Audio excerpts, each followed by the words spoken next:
আসসালামু আলাইকুম। কেমন আছেন আপনারা সবাই? আশা করছি সবাই ভালো আছেন। বন্ধুরা, আজকে আমি আপনাদেরকে দেখাবো হাঁসের মাংসের ভুনা। আমরা প্রবাসে থাকি।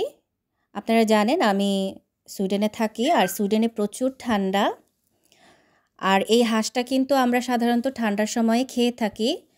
আমাদের বাংলাদেশে কিন্তু প্রত্যেকটা বাড়িতেই দেখা যাবে শীতের সময় হাঁসের মাংস রান্না করা হয়।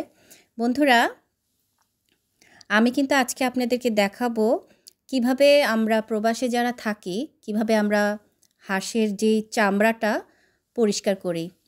তো আজকে আমি আমার ভিডিওতে আপনাদের দেখাবো। তো এই যে বন্ধুরা, আমি এখানে কিন্তু সব ধরনের মশলা, পেঁয়াজ, আদা, রসুন, কাঁচামরিচ, টমেটো, তেল এবং গরম মশলা সব কিছু দিয়ে এখন ভালো মতো মাখিয়ে নেব। আমি আজকে কিন্তু আমার হাঁসের মাংসটা হাতে মেখে রান্না করব।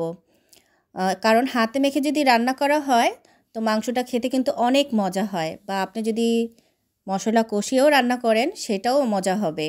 কিন্তু আমরা আসলে একটু কি বলবো, আমরা একটু কামচোর টাইপের, কারণ আসলে ঘরে বাইরে কাজ করি, যার কারণে আমাদের সময় কম। সেই কারণে আমরা যেভাবে তাড়াতাড়ি করা যায় সেটাই চেষ্টা করি। তো আমি এই যে আমার মাংসটা ভালো মতো মাখিয়ে নিলাম।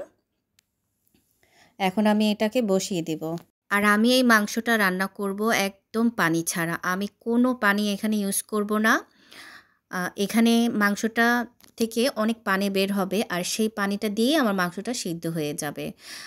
আর সেই সাথে আমি আপনাদেরকে বলে দিব, আপনার যখন চুলায় মাংসটা বসাবেন, আপনার চুলার টেম্পারেচার থাকবে একদম মিডিয়াম, প্রায় আপনি 4-এ দিয়ে রাখবেন, ঢাকনা দিয়ে ঢেকে রাখবেন। দেখবেন আস্তে আস্তে আপনার মাংসের থেকে পানি বের হতে থাকবে। তো এই যে দেখছেন আপনারা, আমার মাংস থেকে কিন্তু পানি বের হয়েছে। এই পানিটা দিয়ে কিন্তু আমি মাংসটা কষাচ্ছি, আর একটু পরে আমার মাংসটা রান্না হয়ে যাবে একদম শেষ পর্যায়ে। আর হাঁসের মাংস কিন্তু কখনো বেশি ঝোল রাখতে নেই, কারণ ঝোল অতটা ভালো লাগে না, একটু কষা কষা খেতেই ভালো লাগে। আপনারাও চেষ্টা করবেন এভাবে রান্না করতে। আমি জানি আপনারা অনেক ভালো রান্না করেন, তাই আসলে আমি ডিটেলসে আপনাদেরকে বলিনি আমি কিভাবে কি দিয়েছি, জাস্ট আমি বললাম আমরা সাধারণত যেই সব মশলাগুলো খাই, হলুদ, মরিচ, ধনিয়া, জিরা, পেঁয়াজ, হলুদ, মরিচ বাটা, সরি আদা রসুন বাটা।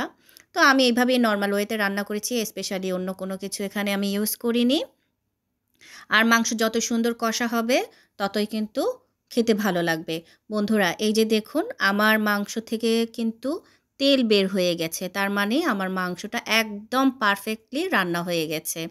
আপনারা বুঝতে পারবেন যখন দেখবেন আপনার তরকারি থেকে, মানে ঝোলটা দেখবেন যে অনেক তেল ভাসছে, তো বুঝে যাবেন যে আপনার মাংস বা তরকারি যেটাই বলেন একদম পারফেক্টলি রান্না হয়ে গেছে। এই যে দেখুন আমার রান্নার শেষের দিকের ছবিটা, বুঝতে পারবেন যে আপনারা এটা কতটা সুন্দর হয়েছে। আর আমি খেয়েও দেখেছি, অনেক ভালো হয়েছে। তো বন্ধুরা, এই যে দেখুন মাংসটা ভালো মতো কিন্তু সিদ্ধ হয়ে গেছে। আমি ফ্রাই প্যানটা ভালো মতো গরম করে নিয়ে এখন এই যে দেখছেন এই চামড়াটা আমি এখন ফ্রাই প্যানে দিয়ে দেব। এই যে ঠিক এইভাবে আপনারা করবেন, দেখবেন আপনার চামড়াটা কিন্তু আস্তে আস্তে পুড়ে যাবে। আর যেহেতু হাঁসের কিন্তু প্রচুর পরিমাণ তেল থাকে, তো তেল বের হবে, আপনারা ভয় পাবেন না। যখন দেখবেন তেল বের হয়েছে, আপনি তেলগুলো ফেলে দিয়ে আবার চুলায় বসিয়ে দিবেন। আপনার সবগুলা চামড়া একে একে আপনারা এভাবে পুড়িয়ে নেবেন। আরও অনেক উপায় আছে, তো আমি এই উপায়টাই বেছে নিয়েছি। তো আশা করছি আপনাদের সবার উপকারে আসবে যারা আমার মতো প্রবাসে থাকেন আর হাঁস খেতে চান। তো বন্ধুরা, সবাই ভালো থাকবেন, সুস্থ থাকবেন। আল্লাহ হাফেজ।